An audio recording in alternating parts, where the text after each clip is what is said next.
सहनाववतु सहनौ भुनक्तु सह वीर्यं करवावहै तेजस्विनावधीतमस्तु मा विद्विषावहै। ओम शांति शांति शांति। पुनः वैदिक जीवन पद्धति की इस कक्षा में आप सभी का हार्दिक स्वागत है, अभिनंदन है। निरंतर हम वेद स्वाध्याय में आगे बढ़ते चले जा रहे हैं। नित्य नए नवीन ऊर्जा से भरपूर होते जा रहे हैं। वेद मंत्रों के जो अभिप्राय हैं उनका जो संकेत हमारे लिए है बहुत ही अनुकरणीय है।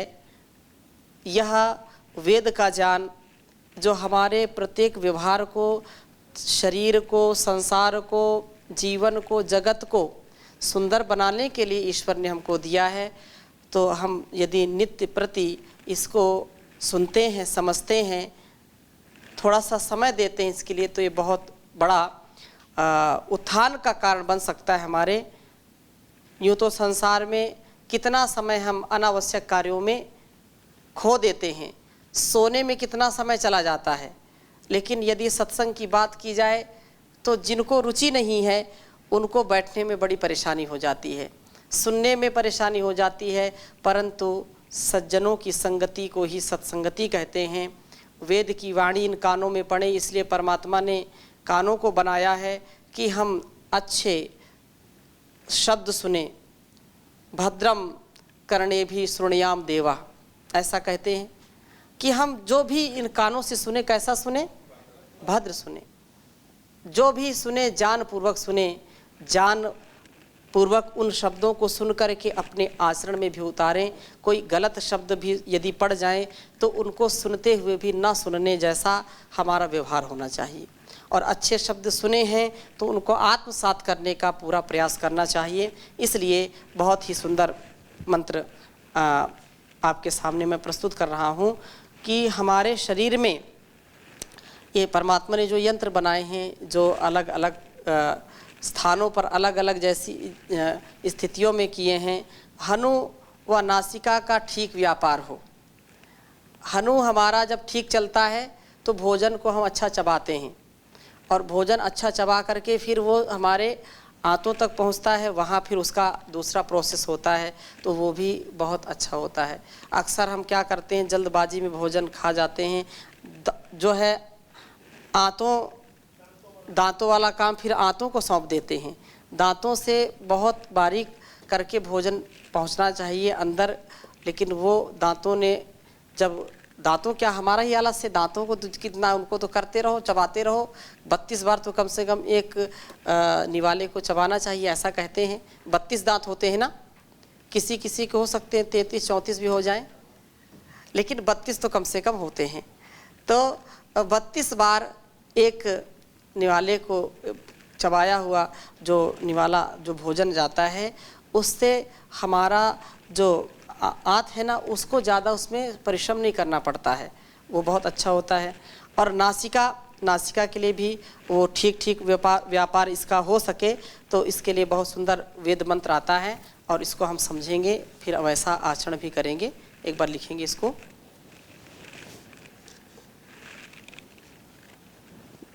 ओम मत्स्वा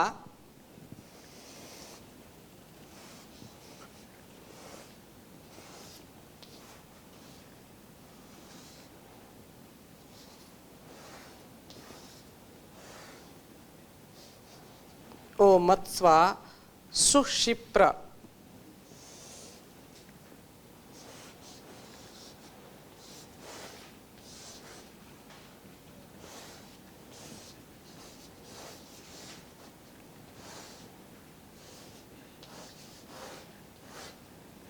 ओ मत्स्वा सुक्षिप्र मंदिभिः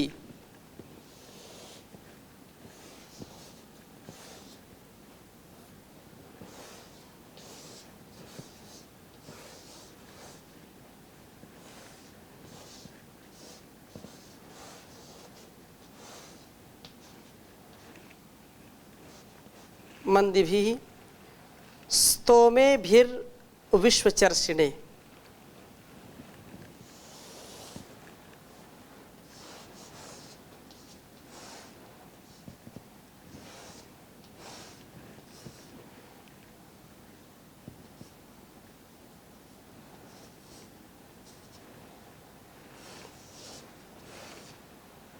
स्तोमे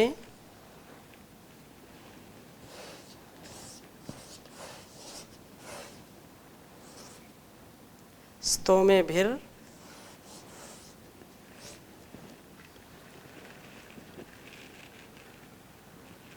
विश्वचर्षणे।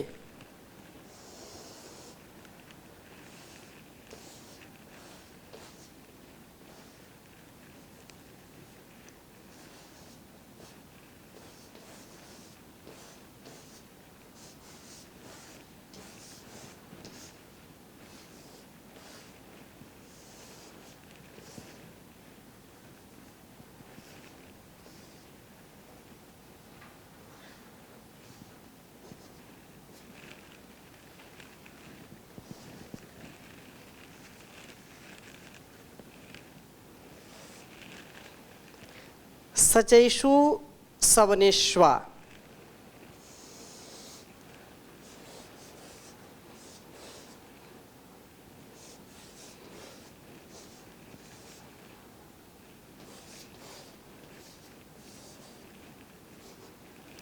सचैषु सवनेष्वा।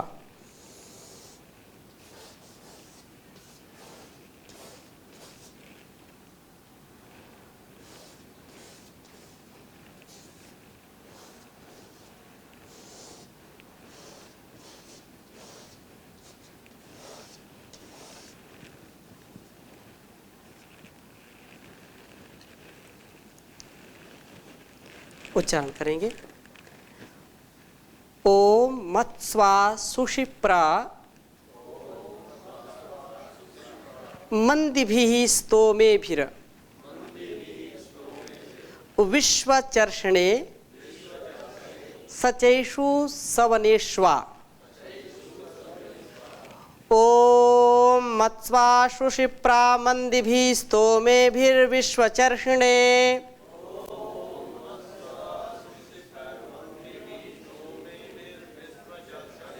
सचैषु सवनेष्वा।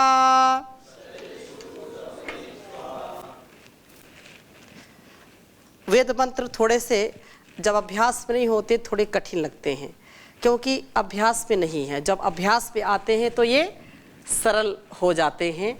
कोई भी विद्या हो अभ्यास से विद्याभ्यासेन वर्धते, तो शनै शनै इसका भी अभ्यास हो जाएगा। तो मत्स्वा सुषिप्रा मंदिभिः कह रहे हैं कि आनंदमय व क्रियामय जीवन जीने के लिए, स्फूर्तिमय जीवन जीने के लिए इस जीव से प्रभु कहते हैं, उपदेश देते हैं कि सुषिप्र शिप्रे हनुनासिके, शिप्रे हनुनासिके वा। शोभन हनुमों व शोभन नासिकाओं वाले, अर्थात हनुमों तथा नासिका के उत्तम व्यापार वाले, भोजन को खूब चबाकर सेवन करने वाले तथा प्राणायाम के द्वारा प्राणायाम की उत्तम गति वाले जीव, तू मंद भी आनंद को देने वाले स्तोमे भी प्रभु स्तवनों से जो है मत्स्वा एक मस्ती का अनुभव कर, जो तेरे में आनंद का आधान करने वाला है। तेरा हृदय सदा उल्लास से परिपूर्ण हो जाए। वस्तुतः जब हम भोजन को ठीक ठीक चबा करके, ये जबड़े बोलते हैं ना, जबड़े बोलते हैं, हनु बोलते हैं ना, हाँ, और ऐसे हनुमान बोलते हैं।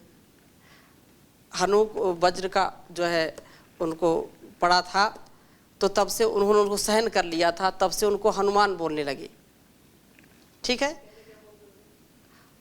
और कुछ नाम हो रहा होगा, परंतु हनुमान नाम ऐसा कहते हैं कि उनके हनु बहुत जो है शक्तिशाली थे, बहुत मजबूत थे, बहुत जबड़े बहुत मजबूत थे।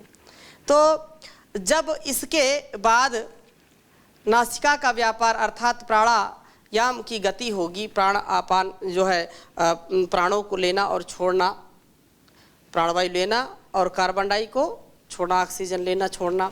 तो ये नासिका का कार्य जब वस्तुतः बहुत अच्छा होता, अर्थात प्राणवायु का संचार अच्छा होना चाहिए, नासिका का कार्य अच्छा होना चाहिए। यदि श्वास हम नहीं ले पाते ठीक, तो हमको बहुत सारी बीमारियां हो जाती हैं। हमारे पूरे शरीर में जब तक प्राणवायु का, ऑक्सीजन का संचार ठीक नहीं होगा, तब तक शरीर ठीक कार्य नहीं करेगा, पूरी स्फूर्ति में नहीं रहेगा। व्यक्ति सीढ़ियों को चढ़ता है तो भी श्वास उसकी कभी कभी फूलने लगती, क्योंकि जो हमारा श्वसन तंत्र है वो स्वस्थ नहीं होता उस समय। फेफड़े हमारे ठीक कार्य नहीं कर पाते हैं, इसलिए हमारी नासिका का जो कार्य है, जो श्वसन प्रणाली है, श्वसन जो व्यवस्था है, वो बहुत सुदृढ़ होनी चाहिए। वो कब ठीक होगी? जब हम प्राणायाम, योग आदि का जो है अभ्यास करेंगे, योगाभ्यास करेंगे। इसी प्रकार से जब हम भोजन को अच्छी प्रकार से चबा चबा करके खाएंगे, कहते हैं कि पानी को खाओ और भोजन को पियो। भोजन को पीना चाहिए और पानी को खाना चाहिए। हाँ, अर्थात भोजन को इतना चबा चबा करके करना चाहिए कि बिल्कुल वो तरल बन जाए, वो बिल्कुल लिक्विड बन जाए। ऐसा निवाला जब जाएगा तो परिपाक अच्छा होगा। रस, रक्त, मांस, मेद, मज्जा जो हमारी सप्त धातुएं होंगी वो पुष्ट होंगी। और पानी को ऐसे गट गट गट गट पी जाते हैं, वो हमारे लिए हानिकारक होता है। घूंट घूंट पिए, सिप सिप करके पिए। जैसे कुछ हम पशु पक्षियों को देखते हैं ना, तो वो पानी कैसे पिएंगे? थोड़ा सा पिएंगे और फिर ऊपर उठा लेंगे, फिर पिएंगे, इकट्ठा पीते नहीं वो। ऐसे ही हमारा भी स्वभाव होना चाहिए। पानी पीजिए, एक घूंट पिया और थोड़ा सा इधर उधर उसको चलाइए और इसके बाद फिर पीजिए। चिड़िया होती, चिड़िया, छोटी चिड़िया देखा कभी? एक चोंच पानी लेंगी और उसको उठाएंगी, ऊपर करेंगी, इधर उधर देखेंगी, फिर पिएंगी, फिर उठाएंगे, फिर इधर उधर। ऐसे नहीं कि एक बार लगा दी जो है चोंच और इकट्ठा पी गए, ऐसा करते नहीं है। बंदर को कभी आप देखिए, कभी आप जो है गाय को देखिए, तो वो पिएंगे पूरा, एक जितना उनके मुंह में आ सकता पूरा पिएंगे, लेकिन फिर ऊपर करेंगे, थोड़ा थोड़ा पिएंगे। तो ये जो बात है पानी पीने की, तो पानी को घूंट घूंट करके पीना चाहिए और भोजन को खूब चबा चबा करके खाना चाहिए। खाने का मतलब वहाँ पर पीने के जैसा हो जाए, बिल्कुल तरल हो जाए, तो वो हमारे दांतों का काम आंतों को नहीं करना पड़ता है और आंतें बहुत स्वस्थ होती हैं। वो भोजन को पचाने में और जो भी उसका कार्य है उसको बहुत सहजता के साथ कर पाती है। तो भोजन को ठीक प्रकार से चबा करके करने से परिपाक ठीक रहता है। परिपाक ठीक होने से वीर आदि का निर्माण उत्तमता से होता है। अब इसके बाद नासिका का व्यापार अर्थात प्राणापान की गति होगी, अर्थात प्राण साधना सुंदरता से चलेगी, तो इससे वीर का शरीर में रक्षण ठीक ढंग से होगा। इसी रक्षण कार्य से प्रभु हमारे सामर्थ्य को बढ़ाएंगे। जब तक हम वीर आदि की रक्षा नहीं करेंगे तब तक हमारा शरीर ठीक नहीं चलेगा। जो धातुएं हैं उन धातुओं से उन धातुओं में एक भी धातु यदि हमारी ठीक ठीक कार्य नहीं करती है तो फिर हमारा शरीर रोगी हो जाता है। और शरीर रोगी हो गया तो व्यक्ति फिर योगी नहीं हो पाता है। हाँ, योग सिद्ध होने पर यदि कोई बीमारी हो जाए तो इतना सामर्थ्य योगी को आ जाता है कि उस बीमारी को कभी वो अपने साधना में बाधा नहीं उत्पन्न करने देता। जैसे महर्षि अरविंद जी के जीवन को देखें, और भी बहुत सारे ऐसे योगी जिन्होंने, महर्षि दयानंद जी के जीवन को देखें कि उनको रोग होने पर भी, शरीर पीड़ित होने पर भी उनके स्वभाव में, उनके मुखमंडल पर कोई चिंता का, शोक का लेश मात्र दर्शन नहीं किसी ने किया। तो ऐसा हमको समझना चाहिए। और कहा कि हम उस समय यह बहुत सुंदरता से प्रभु का स्तवन करें। जब हमारे अंदर यह साधना का सामर्थ्य उत्पन्न हो जाए, ठीक ढंग से सारे प्रभु के द्वारा निर्दिष्ट कार्यों को करें, कर्म को करें, तथा असंयमी जीवन में प्रभु स्तवन की रुचि नहीं होती है। ज़्यादा खाने वाला साधक नहीं हो सकता। जिसकी जीभ काबू में नहीं है वो कभी साधक नहीं हो सकता है, ब्रह्मचारी नहीं हो सकता है। स्वामी जी बताते हैं ना कि गुरु जी बोलते थे, काम चोरा और चटोरा ये कभी ब्रह्मचारी नहीं हो पाते। तो एक तो ये है कि जिह्वा की जो लोलुपता है वो आज पता चला कि आज जो है शाम को किसी जो कोई गृहस्थी हो, वानप्रस्थी हो, सन्यासी हो, ब्रह्मचारी हो, कर्मचारी कोई भी हो, जिसकी भी प्रवृत्ति थोड़ा सा भी खाने में है होनी चाहिए। अच्छा पदार्थ खाना चाहिए कि नहीं खाना चाहिए? उससे शरीर बल बढ़ेगा, स्वास्थ्य बढ़ेगा और उत्तम पदार्थों को खाने से हमारी जो है बुद्धि भी विकसित होती है। तो खाना चाहिए, लेकिन यदि निरा आसक्ति उसके प्रति है तो दिन भर वही लगता है, अच्छा आज ये बनेगा, ये बनेगा, ये बनेगा, काम करता, ये बना कि नहीं बना, अगर उसकी थोड़ा सा सुगंध भी आ गई बनेगा, अभी मिलेगा। तो बार बार जो ध्यान है वो उधर बढ़ता रहेगा, कार्य में कम मन लगेगा, खाने में ज़्यादा ध्यान लगेगा। जिनकी आसक्ति होती है उनकी, सबकी बात नहीं करता हूँ मैं। तो ऐसी स्थिति में असंयमी, ये तो आहार की मैंने बात बताई, किसी भी विषय में यदि हमारी आसक्ति है तो वह व्यक्ति को बार बार अपनी ओर आकर्षित करती है। रूप के प्रति है, रस के प्रति है, शब्द के प्रति है, गंध के प्रति है, स्पर्श के प्रति है, किसी के भी प्रति यदि हमारी रुचि है तो वो अकस्मात अकारण ही वो उधर खींचता रहता है। लेकिन जो ब्रह्मचारी होता है, जो अपने जीवन को श्रेष्ठ बना करके परमात्मा के ज्ञान के द्वारा इसको ऊपर बढ़ाता है, वो कभी भी इनके पीछे नहीं पड़ता, ना ये इनके पीछे पड़ती हैं विषय और भोग की भावनाएं। इसलिए कहा विश्व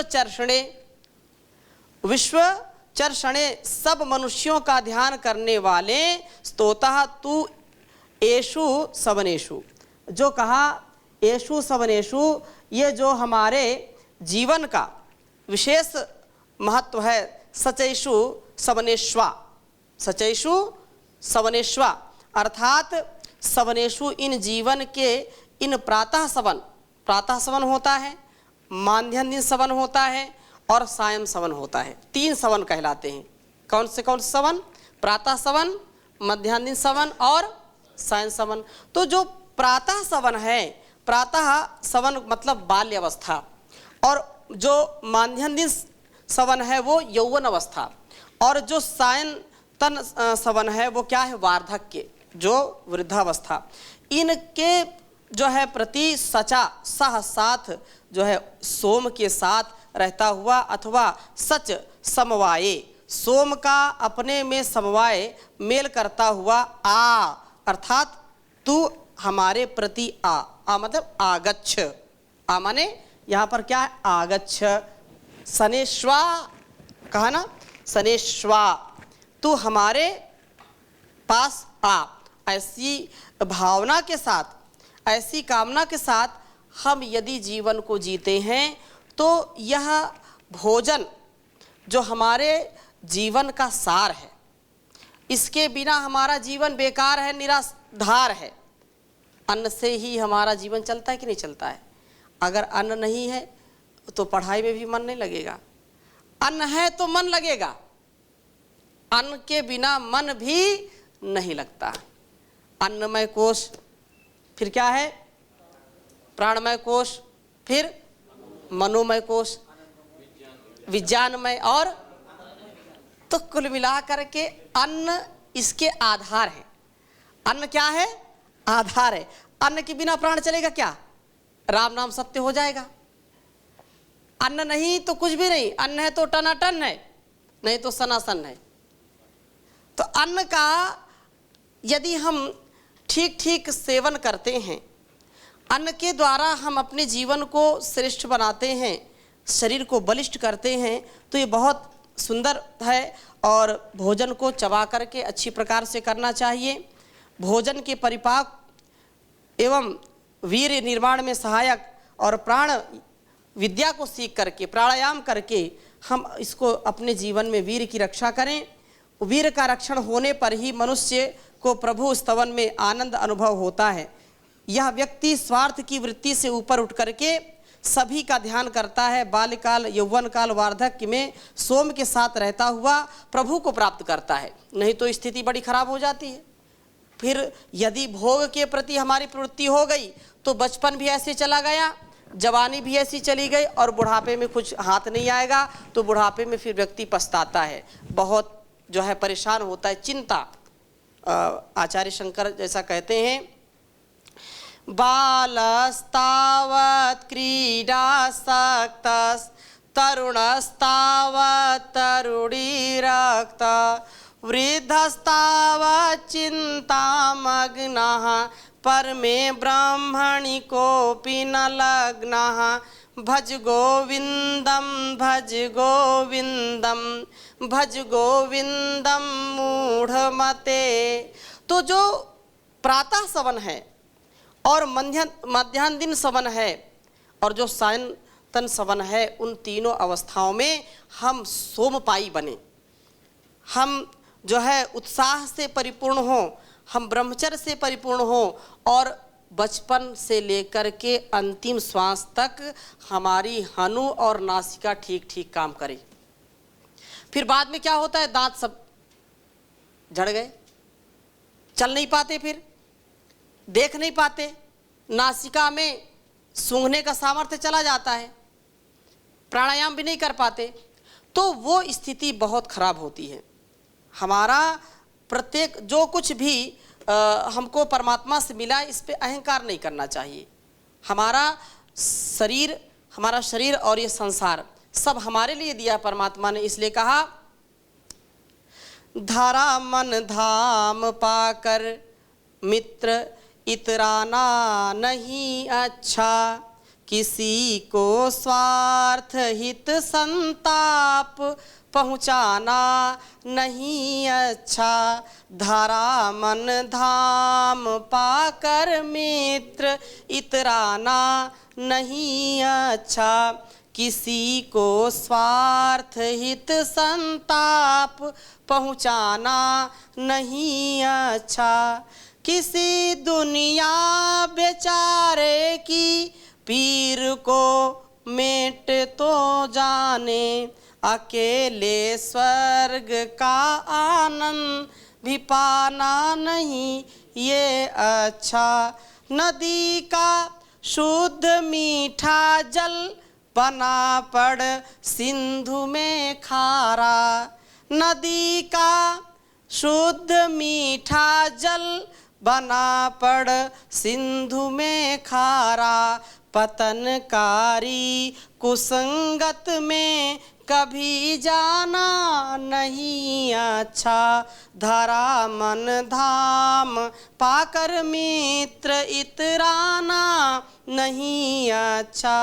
कुआया बावड़ी नर अगर गिर जाए, निगाहों से कभी लोगों के गिरना भी नहीं अच्छा। निगाहों से कभी लोगों के गिर जाना नहीं अच्छा। प्रकाशादर्श जीवन तू बना इस विश्व प्रांगण में, प्रकाशादर्श जीवन तू बना इस विश्व प्रांगण में। विषय और वासना आयु बिसराना नहीं अच्छा। विषय और वासना में आयु का बिसराना नहीं अच्छा।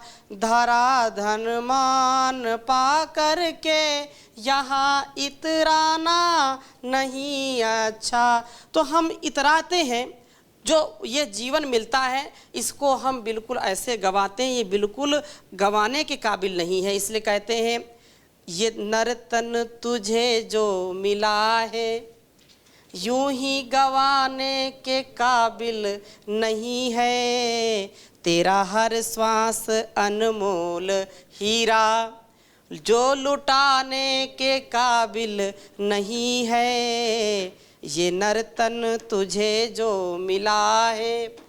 ये हम ऐसे नर्तन को ऐसे लुटा देते हैं जैसे बिल्कुल इसकी कोई कीमत ही नहीं, जबकि ये सबसे महत्वपूर्ण है। सारे योनियों में, सभी जीव जंतुओं में सबसे ज़्यादा महान जीवन किसका कहा गया है? इस इंसान का कहा गया। लेकिन इंसान जब हैवान बन जाता है, शैतान बन जाता है, तो इसको भगवान भी आकर के नहीं बचा पाता। इसलिए हम इंसानियत को अपने जीवन में उतारें, और इसीलिए वेद कहता है मनुर्भव, ऐ दुनिया के लोगों मनुष्य बनो। ये मनुष्य मनुष्यता का यदि पालन करता है तो इससे महान कोई नहीं है। इस जहान को भी महान बनाता है, अपने जीवन को भी महान बनाता है। तो महान हम बने और सबको बनाएं, यही भाव इस वेद मंत्र का है। तो इन्हीं शुभकामनाओं के साथ हम सदा जो है सदा बढ़ते रहें, बाल्यावस्था में, यौन अवस्था में और वृद्धावस्था में अपने ज्ञान को, अपने सामर्थ्य को सदा बढ़ाते रहें, ताकि हमारा ये जीवन और ये जगत सुंदर बने। ओम शांति शांति शांति।